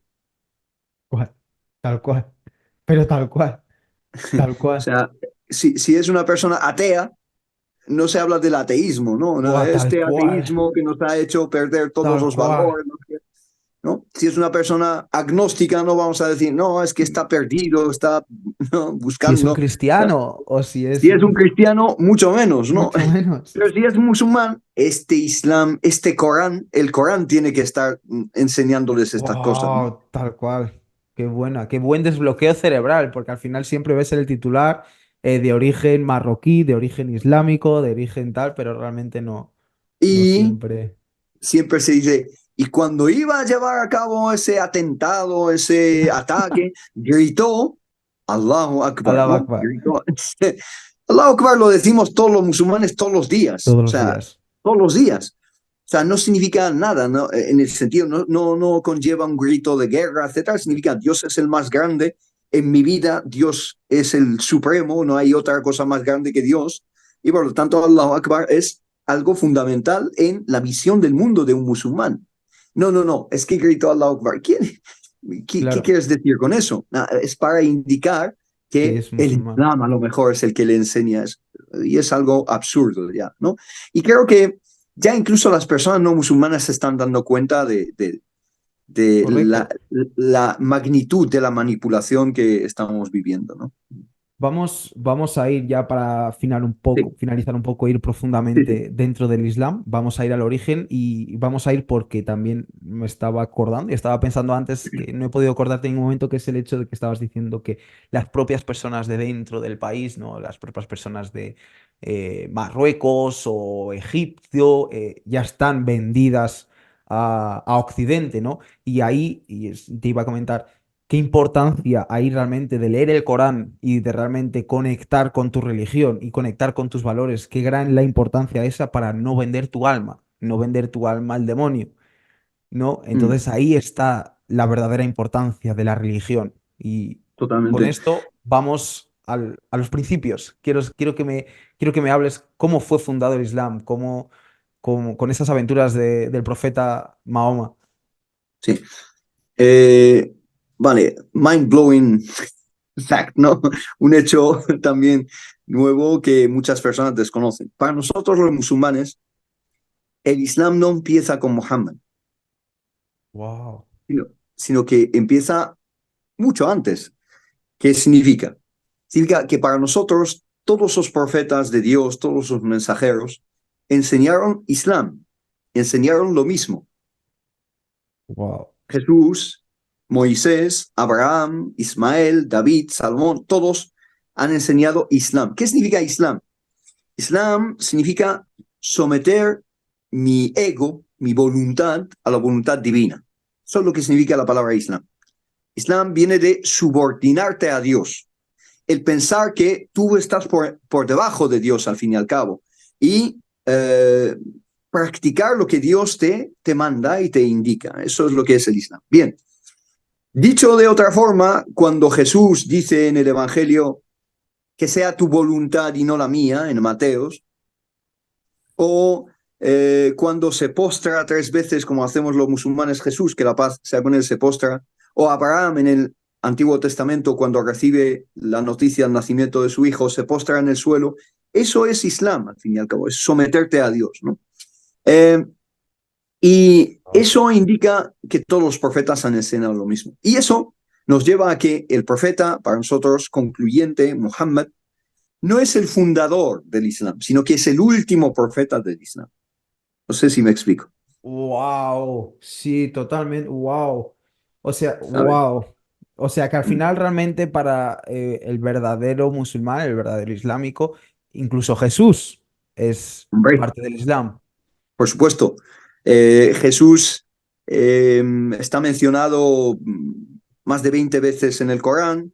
El tercer capítulo del Corán, que es el segundo más largo del Corán, lleva el título de la familia de Imran, que es la sagrada familia de Jesús. ¿Vale? El capítulo 19, que es uno de los capítulos más bellos del Corán, tiene el título de Maryam, que es la madre de Jesús, María, y habla de la anunciación del nacimiento de Jesús y el nacimiento de Zacarías y de Juan Bautista y de Jesús después. Entonces, para nosotros, Muhammad no es un punto y aparte, sino es una continuidad, ¿me Wow. entiendes? De, Y sí. eh, es decir, porque Jesús es para nosotros cristianos el profeta que nos han vendido, ¿no? El Hijo de Dios, solo a través de él podremos hablar sobre Dios, pero con Dios, podremos hablar con Dios, conectar con Dios, pero en el Corán hablan del Al-Mahdi, Bueno, Jesús no es el Mahdi, sino que es el Mesías en árabe, que es el Mesías, el que es Mesías, diferente. diferente. No es la misma, el mismo concepto.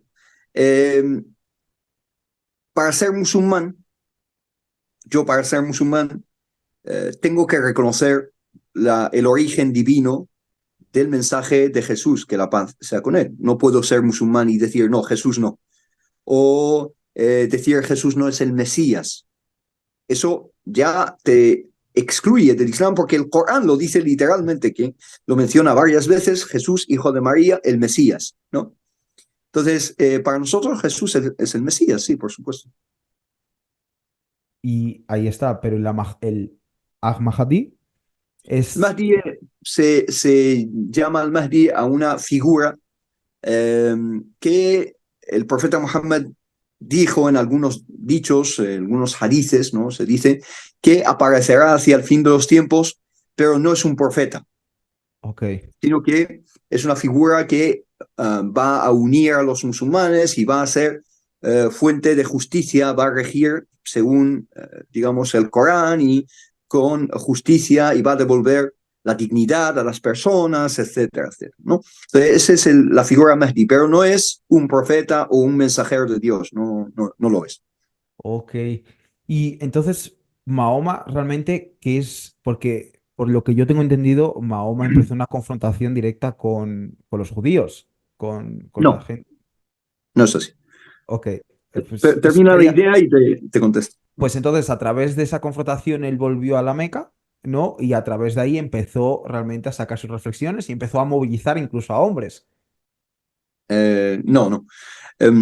Para empezar, es en la Meca donde empezó la revelación del Corán. La revelación del Corán duró 23 años. ¿Okay? 13 en Meca y 13 en otra ciudad Medina. que es Medina. Ok, Vale.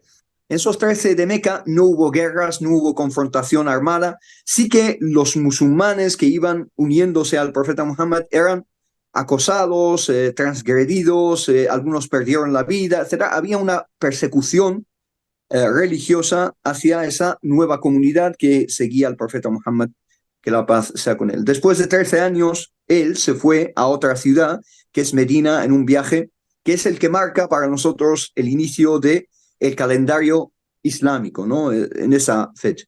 Cuando se fue a Medina, una de las primeras medidas que llevó a cabo nada más llegar a Medina, y esto lo puedes buscar y es algo muy desconocido incluso entre los propios musulmanes, que te voy a decir, ¿no? Al llegar a Medina, mandó redactar un documento que es la Constitución de Medina.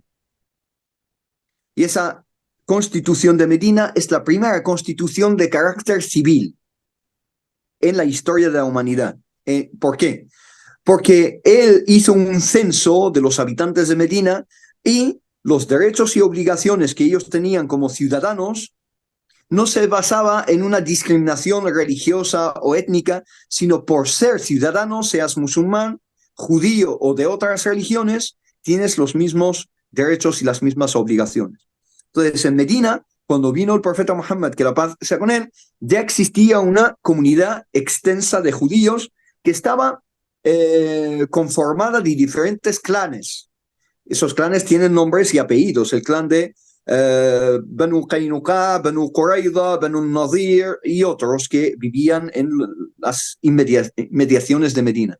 Él incluyó a todos, especialmente en caso de ataque a Medina, en caso de ataque a los habitantes, sean musulmanes, judíos o cualquier población de Medina, todos tenían la obligación de defenderse como ciudadanos, al fin y al cabo, más allá de esas diferencias religiosas. Y el profeta Muhammad, que la paz sea con él, convivió con los judíos en Medina y no hubo ninguna confrontación dentro de Medina hasta que hubo un asedio de Medina por parte de los que vinieron de Mecca, que son paganos, ¿no? Que vinieron a acabar con los musulmanes y acabar con la población de Medina.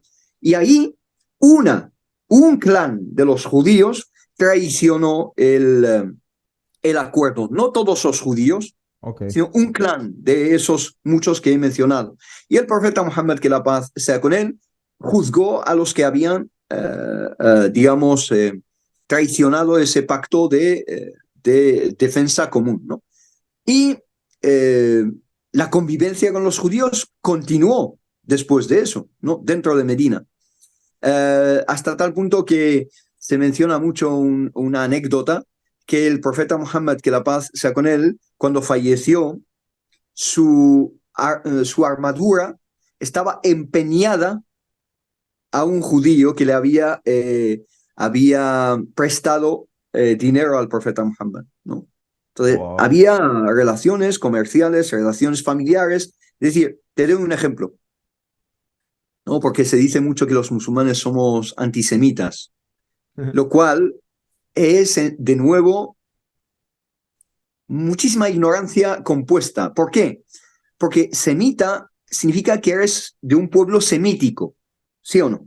Sí, Los judíos no son los únicos semíticos. Los árabes los propios, somos semíticos correcto. y los cananeos y otros pueblos de la zona son pueblos semíticos.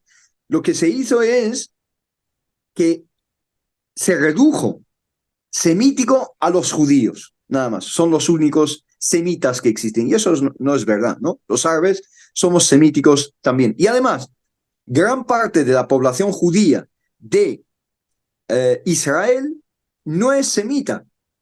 ¿Por qué? Porque vinieron de países como Polonia, Ucrania, Rusia, Alemania, etc. Un alemán o un ruso o un polaco o uno de Bielorrusia, rubio, con ojos azules, etc.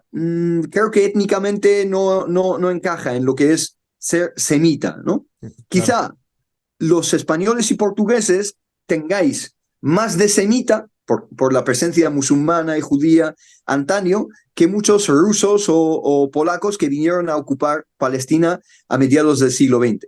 Eso aparte, volviendo al tema, cuando se nos acusa a los musulmanes de antisemitas, Antisemitas. lo cual no es verdad, porque yo personalmente no tengo absolutamente nada en contra de ningún judío. Sí que tengo mucho en contra hacia una ideología que es el sionismo, que es otra cosa que aparece a finales del siglo XIX, ¿no? A finales del siglo XIX, como un nacionalismo alemán, un nacionalismo francés, pues hubo un nacionalismo de los judíos europeos, ¿no? Eh, Eso Que es otro fueron, tema. que fueron expulsados posteriormente. Esos O algunos, nacionalistas judíos. exactamente, y algunos hicieron lo que se llama aliyá, que es la inmigración a Palestina y tenían pasaportes palestinos en aquel entonces, hasta que se hicieron con las tierras, etc. Volviendo al tema, el profeta Muhammad en Medina, cuando llega, se casa con una mujer que es Sofía, que es hija de un rabino, es judía ahí, Wow. ¿ok? Y yo le puse de nombre a mi hija el mismo nombre de esa mujer, ¿ok? Wow. En honor a esa mujer, ¿vale? Ok. Ella luego se hace musulmana, pero su familia sigue siendo judía y conviven con... Son los suegros del profeta Muhammad, en otras palabras, ¿ok? Claro. Eh, y un día, el profeta Muhammad estaba casado con otras mujeres, había poligamia en aquel Poligamia. entonces, ¿no? Poligamia. Antes de, Entonces, eso es, pero sí, antes de continuar, es decir, la poligamia fue algo que ya existía en su momento sí, y, es decir, porque dentro de todas existe, las, digo, existe en el Antiguo Testamento, etcétera. Es decir, ok, la poligamia existe en muchas regiones del mundo, pero el Islam lo que hace es limitarla. ok, ¿Okay? Antes del Islam, en las sociedades paganas y en el judaísmo, etcétera, no había un número determinado máximo de mujeres con las que puedes estar casado. El Islam viene y dice máximo 4 a la vez. Más de 4 es ilícito. Se wow, convierte en una relación extramatrimonial, fuera correcto. del matrimonio, como mujer con la que estás casado, pero no es aceptable más de 4 mujeres a la vez. Pero Pero antes era algo que realmente todas las religiones era algo que cualquier persona tenía y la sin posibilidad. límite, y sin Ok, límite. wow, Segundo, además de eso, el Corán, claramente en el capítulo quinto, dice, sí, os podéis casar con 2, 3 o 4 como mucho, pero lo mejor es casarse con una mujer porque no vais a poder ser justos con las 4 aunque lo intentéis. Lo dice literalmente. ¿Por qué? Porque una condición es ser totalmente justo con las cuatro en todos los aspectos y con los hijos resultantes de esas cuatro mujeres o dos mujeres o tres mujeres. Volviendo al tema del profeta Muhammad, él estaba casado con otras mujeres y cuando se casó con esta mujer de origen judío, le empezaron a molestar algunas de esas mujeres por celos, ¿no? Y una de ellas le llamó, le dijo, hija de judíos. Cuando viene el profeta, está llorando, esa mujer le dice, ¿qué te pasa? Y le dijo, fulana de tal me ha llamado hija de judíos. Le dice, la próxima vez que te digan eso, diles, yo tengo el honor de que mi padre es Aarón, mi tío es Moisés y mi marido es Muhammad. He reunido a tres profetas en mi familia, a diferencia de vosotros. ¿Por qué? Porque ella descendía de una familia levítica, que son los descendientes de Aarón, hermano de Moisés. Mi tío es Moisés, ¿no? Por ser el hermano de Aarón. Claro. Y mi esposo es Muhammad, ¿no? Mohamed. Entonces, el profeta le dio la vuelta a la situación, le dice, tú tienes el honor de reunir en tu linaje y en tu familia a tres profetas y mensajeros, ¿no? Entonces, es así como el profeta Muhammad, a través de su humor, a través de su buen trato con ella, le educó tanto a ella como a otras mujeres en cómo el Islam pone fin a estas diferencias de judío, de musulmán, de tal, sino que al fin y al cabo, en su último sermón, el último sermón del profeta Muhammad en la Meca, ¿no? Cuando volvió a la Meca, entre las cosas que dijo es, no hay diferencia entre árabes y no árabes, entre blancos, entre negros, salvo con lo que llamamos taqwa. Taqwa significa la conciencia de Dios, la presencia con Dios. Una Wow. persona negra puede ser perfectamente mejor que yo. Una mujer puede ser perfectamente mejor que yo. Una persona de otra religión puede tener una calidad como persona muchísimo más que una persona musulmana. Y eso, el ser de una etnia, un color o de un sexo determinado, hombre o mujer, no significa nada, sino que lo que realmente tiene valor desde el punto de vista profético y desde el punto de vista islámico es tu valía como persona y tu conciencia y tu presencia con Dios, ¿no? Eso es lo que nosotros pensamos, ¿no? Justo escuché hoy el concepto humus. Puede ser Umma, umma. umma. Mm. Y ese concepto es realmente el de la construcción del carácter. Algo Sí, estuve dentro de la comunidad, hablo con total ignorancia ante tú y yo, Isam, la verdad, no, trato de leer, pero sí, la palabra umma significa la comunidad musulmana a nivel global, ¿no? ok, Entonces, los musulmanes del mundo, con sus diferentes naciones y países, etcétera, tienen, por supuesto, lealtad a sus países, pero tenemos también una noción de que todos los musulmanes a nivel mundial somos una misma umma. Por lo tanto, si yo me voy a un país musulmán al otro extremo del planeta, en el otro lado del planeta, me voy a China, por ejemplo, que hay una población musulmana de 40 millones, o me voy, por ejemplo, a Rusia, que hay una comunidad musulmana inmensa, o me voy a Indonesia, etcétera, siempre me van a ver como un hermano, parte de la umma. Esas diferencias nacionalistas, etcétera, no están tan pronunciadas como en Occidente, por ejemplo. No se ve a todo el mundo como hermanos en la cristiandad, etcétera, sino que no, se ve más bien como franceses, españoles, correcto. portugueses, ¿no? Tal cual, tal Nosotros cual, tal cual. los musulmanes, sinceramente, tenemos una visión que trasciende lo nacionalista, trasciende lo étnico. Personas de Pakistán o personas de Senegal, etcétera, nos abrazamos como si fuésemos hermanos de la misma madre y el mismo padre. Qué bueno, qué bien visto, la verdad, porque es así, el nacionalismo es la cultura que nos han incautado las últimas décadas, realmente, Sí, sí, los principalmente. últimos dos siglos, sobre todo, siglo XX y siglo XIX, son los siglos de los nacionalismos. Y de hecho, finales del siglo XIX se está gestando nacionalismo francés, otro alemán, etcétera, que desemboca en la Primera Guerra Mundial, y la Segunda Guerra Mundial es simplemente un ajuste de cuentas por la Primera Guerra Por la Primera Mundial, ¿no? Guerra Mundial, correcto. Sí.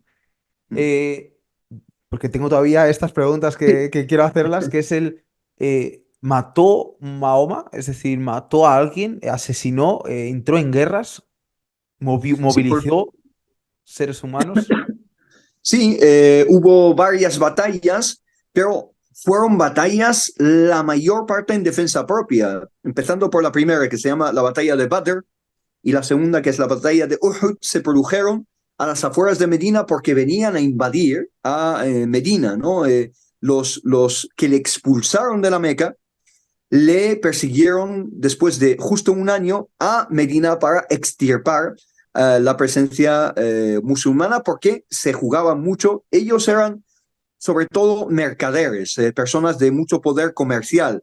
Los árabes hacían de enlace, especialmente entre el imperio romano y Yemen. Yemen también era un territorio muy importante en cuanto a el comercio, porque era la salida al Océano Índico. Y entonces los árabes eran grandes comerciantes y tenían una economía asentada en Meca, y no se contentaron con expulsar al profeta Muhammad y a los musulmanes de Meca, sino que les persiguieron hasta Medina para terminar con ello. Y el profeta Muhammad, con una minoría numérica, era mucho menos que los que les atacaban, aún así se pudieron defender. Y así fue durante varios años, hasta que él firmó un tratado de tregua, ¿no? Con esas personas. Incluso él cedió en muchos puntos simplemente para que alcanzase la paz. El Islam, yo hablo de los orígenes del Islam. Otra cosa es cómo hoy en día algún grupo o algún país, etcétera, instrumentalice el Islam para fines políticos o fines Correcto. bélicos, etcétera. Eso es otro tema. Eso es otro Pero tema. si abrimos el Corán, que tengo aquí detrás de mí, y vamos a el capítulo, por ejemplo, el primer capítulo o el capítulo 9 o otros capítulos, vas a ver frases clarísimas en cuanto a la paz. Dice, وَإِن جَنَحُوا لِلسِّلْمِ فَاجْنَحْ لَهَا, ¿no? Significa, si ellos se inclinan a la paz, tú también inclínate a ella. Entonces, para el Islam, para el Wow. profeta Muhammad, desde el punto de vista del Corán, la base es la paz.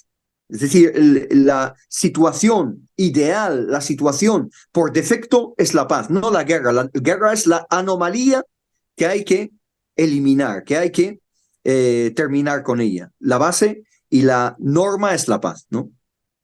Y entonces es exactamente por eso que y a mí me gustan los mensajes del Islam, por eso, porque creo que busca hombres fuertes y capaces. Creo que es una de las mayoritarias misiones.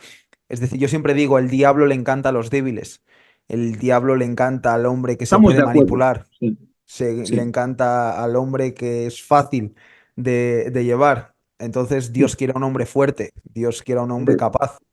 Y yo Sí, hay que... considero Sí. yo Disculpa, considero, termina. no pasa nada, digo, pero yo por muchos imam que yo suelo escuchar y suelo escuchar los mensajes que ellos tratan de dar, porque además suelen dar muchos mensajes con situaciones prácticas, situaciones de la vida real y como que lo comparten con parábolas del Corán.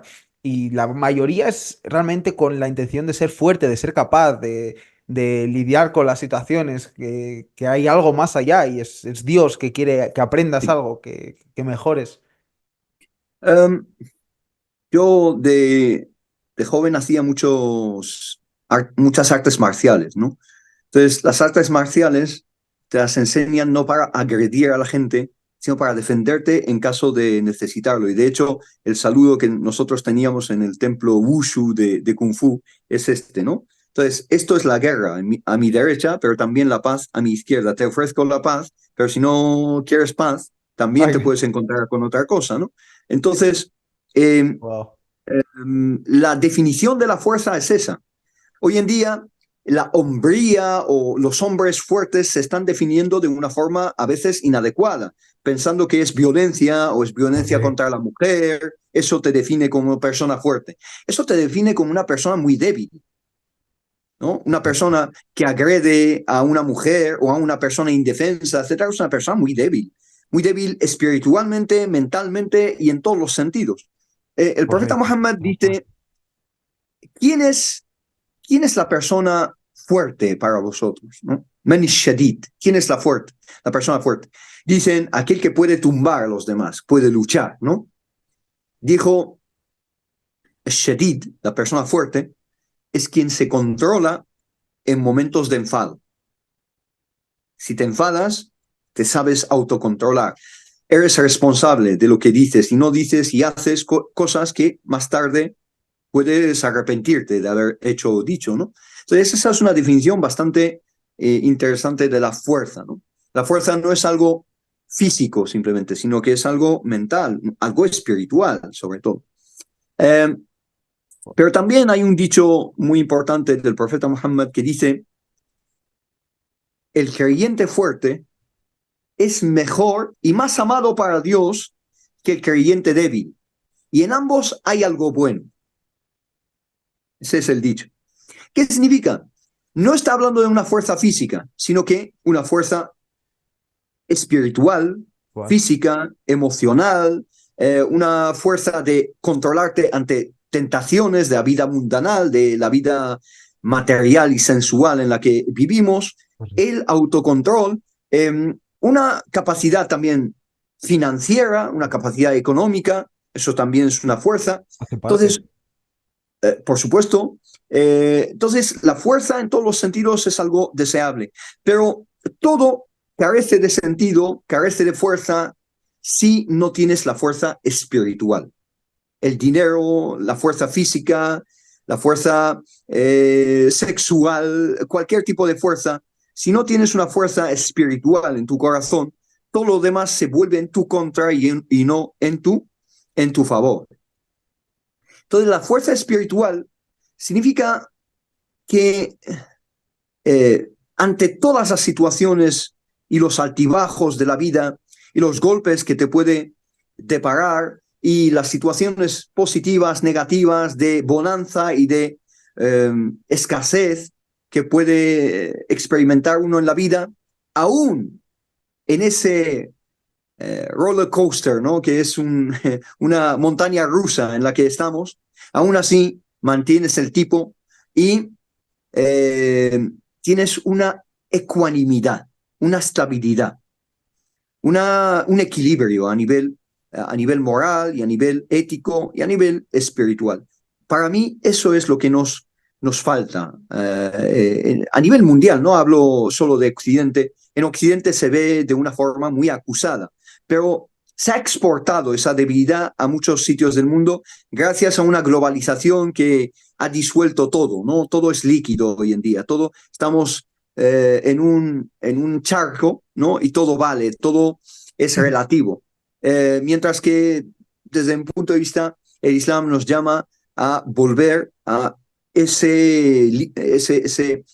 relación y ese vínculo con Dios, que es lo único que te puede dar fuerza y estabilidad. Y lo estamos viendo en Palestina, en Gaza, ¿no? Las bombas están cayendo como lluvia sobre las cabezas de niños a veces y mujeres Inofensivos, y sin armas, ancianos. sin Y aún posibilidad de así, respuesta. fíjate la respuesta de esas personas. Salen desde debajo de los escombros y levantan la mano y dicen, resistiremos y estamos con Dios y Dios está con nosotros. Y dicen, gracias a Dios por todo, lo bueno, lo malo, esto no mueve nada en nosotros. Wow. ¿Qué es lo que tiene esa gente, esa persona? ¿Qué es lo que tiene que marca la diferencia con esas personas débiles que están inmersas solo en lo material? Si le quitas lo material, ¿no? Eh, se derrumba, se cae, ¿no? Lo que marca la diferencia es un conocimiento profundo de la relación que nos une innatamente con Dios, ¿no? Con el Ser Supremo. Isam, alhamdulillah, la verdad, porque así quiero quiero terminar este podcast. Ha sido increíble. He aprendido un montón y con ese mensaje, para mí, yo creo que es que me dejas, la verdad, que un poco con lágrimas, porque es así. Va muchísimo más allá, ¿no? Solo Dios nos podrá salvar del infierno. Solo, solo Él. Mm. Entonces. Unas palabras para definir el futuro, Isam, con toda esta situación que estamos viviendo en Europa, con todo esta discriminación al pueblo musulmán. Ya estamos viendo ahora lo que está pasando en Holanda y estoy seguro que eso se va a expandir durante los próximos meses, años. Entonces, pues, unas palabras para poder definir el futuro. Sí, el infierno lo creamos nosotros. El infierno es la consecuencia de nuestros propios actos, ¿no? Nosotros somos el infierno para otras personas a veces, ¿no? Entonces, hay que cambiar esta percepción del otro, ¿no? El otro eres tú. El que tú crees que es ajeno es tu prójimo. El que tú crees que es diferente es un reflejo de ti mismo, ¿no? Y por lo tanto, más allá de nuestras diferencias a nivel religioso, a nivel ideológico, etcétera, el Islam, el cristianismo y todas las religiones del mundo hablan del amor hacia las diferentes personas y hablan de la compasión también. La compasión es incluso más persistente que el amor, es más duradera que el amor. El amor es algo que a veces en situaciones de situaciones extremas, de enfado, de enemistad, etcétera, puede disiparse y puede desaparecer, pero siempre tenemos que mantener la compasión como nuestro lema en la vida. Y por eso el Corán, todos los capítulos del Corán los empezamos, cada uno, con Bismillahirrahmanirrahim. En nombre de Allah, el compasivo, el misericordioso, el clemente, ¿no? La clemencia, el amor, la compasión es algo fundamental. Y por lo tanto, tenemos que volver a lo que realmente significan nuestras tradiciones religiosas, en este caso el Islam, en tu caso también el mensaje original de Jesús, que la paz sea con él, que está muy fundamentado en estos valores de los que estamos hablando, ¿no? Correcto. Muchísimas Muchas gracias. gracias por tu A ti, invitación. Para a mí ha ti. sido un placer y espero haber aportado algo desde aquí, ¿no? Sin duda alguna, tanto para mí como a todos los oyentes que pierdan un poquito de su tiempo y abran su mente para poder entender un poquito más. Además, no van a perder el tiempo, van a ganar vida escuchándolo. Así que muchísimas gracias de corazón, Un Isam, por placer. tu tiempo y nos veremos otra vez. Espero que nos Ojalá. veamos. Espero que sí. Cuídate. Muchísimas gracias. A ti.